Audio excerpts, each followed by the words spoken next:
সুপ্রিয় দর্শক, বাংলাদেশ টেলিভিশনের নিয়মিত আয়োজন ফ্যাসিবাদের দিনলিপি অনুষ্ঠানে আপনাদের সবাইকে স্বাগত জানাচ্ছি।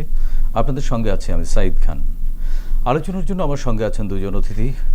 আমার ডান দিকে রয়েছেন ঢাকা বিশ্ববিদ্যালয়ের শান্তি ও সংঘর্ষ অধ্যয়ন বিভাগের শিক্ষক প্রফেসর ডক্টর সাজ্জাদ সিদ্দিকী, এবং আমার বাম পাশে রয়েছে আরেকজন অতিথি। আমার সাথে আছেন জাতীয়তাবাদী সামাজিক সাংস্কৃতিক সংগঠন জাসাসের যুগ্ম আহ্বায়ক ইঞ্জিনিয়ার জাকির হোসেন, ডক্টর হাসান মাহমুদ, মাহবুবুল আলম হানিফদের মতো মানুষ যারা ঢাকা বিশ্ববিদ্যালয়ে পড়াশোনা করেছেন, হ্যাঁ, বিভিন্ন পর্যায়ে নেতৃত্ব দিয়েছেন, পিএইচডি হোল্ডার, হ্যাঁ, গহর রিজভির মতো মানুষরা।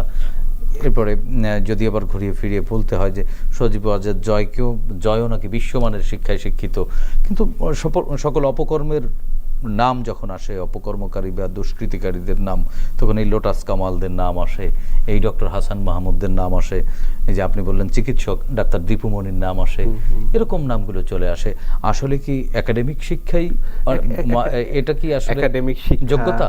একাডেমিক শিক্ষা, ফ্যামিলি ব্যাকগ্রাউন্ড, এগুলো দেখতে হবে।